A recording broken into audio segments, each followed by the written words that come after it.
Diabetes তো আব্বার, আমি খেতেছি। শরবত খাওয়ার জন্য তো শুধু আমরা এত দূর থেকে আসি নাই। আপনারা তাড়াতাড়ি মূল কাজটা শুরু করেন। জি ভাইজান, শুরু করতেছি। তার আগে কিছু খেয়ে নেন। আপনারা অনেক দূর থেকে আসছেন, আপনাদের জন্য আমাদের এই সামান্য আয়োজন। এত দূর থেকে আসছে যেহেতু বুঝতেই পারছেন, তাহলে আয়োজনটা একটু ভালো মতো করলেই পারতেন।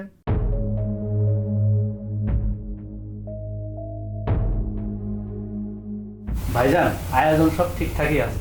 আপনার কি কি লাগবে সেটা আপনি নিতে পারেন। এখন তুই ভালো মতো বসতেই দিতে পারলেন না, আবার জিজ্ঞেস করতেছেন কি কি লাগবে। বাদ দে, তাড়াতাড়ি নিয়ে নিয়ে যাওয়ার ব্যবস্থা কর। আমরা এখানে বসতে আসিনি। তুই এখন এখানে বসে আছিস কেন? তাড়াতাড়ি বাইরে 100 চেয়ার বসানোর ব্যবস্থা কর, আর রহিম বাবুর সাথে খবর দে। তারে বলবি 2টা আস্ত খাসি সাজায় এখানে রেডি করতে। সাদেক বুয়া কোনো সময় মেহমানদারিতে কার্পণ্য করে না। যা সবাই বুঝাই দে।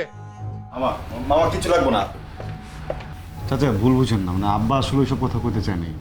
আব্বা বলতেছিল যে শুধুমাত্র মেয়েটা নিতে আইছি, মেয়ে নিয়ে আমরা আমরা জায়গা আয়োজন লাগবো না, তাই না আব্বা?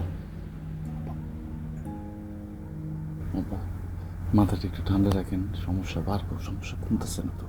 না না, যাদের আচার আপ্যায়ন খারাপ তাদের সাথে আমি এই রহমতুল্লাহ সম্পর্ক করতে পারে না। কারণ সমাজে আমার একটা মান সম্মান আছে। শুধু শুধু কিসের জন্য আপনি দোষ দিয়েছেন? তাকে তো কোনো কিছু করার নেই, যাবে তাকে কিছু করছে। তাই তুই চুপ কর, তুই একদম কথা বলবি না। ওনারা যেই ব্যবহার আমাদের সাথে করতেছেন, এটা যদি সমাজের লোকজন জানতে পারে না, সমাজে একদম আমার মাথা কাটা যাবে। সমাজে খালি ওনার মান সম্মান থাকবে, আমাদের মান সম্মান বইলা কিছু নাই। এই যে শুনেন, সমাজে আমাদেরও যথেষ্ট মান সম্মান আছে, ঠিক আছে? আপনি এই বাড়িতে আসার পর থেকে কারণে অকারণে কিন্তু মানে আজে বাজে কথা বলতেছে। মেয়ের বাপ দেখা কিছু বলতেছি না, তাই বলে আপনি একবারে পায়ে বসবেন নাকি? কি আমি অকারণে কথা বলতেছি? জি। এই নাজমুল, কাজী টাকার ব্যবস্থা কর। আর শোনেন, এত অপমান করার পরেও আপনার মেয়েরে নিয়ে যাইতেছি কেন জানেন? কারণ এই রহমতুল্লাহ কারোর সাথে অন্যায় করে না।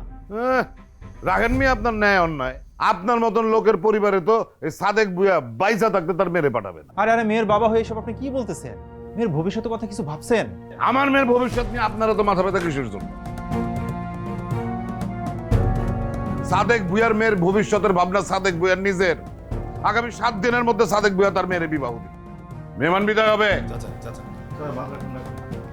নাজমুল, আব্বা, এই খাও না আব্বা। আব্বা খাও।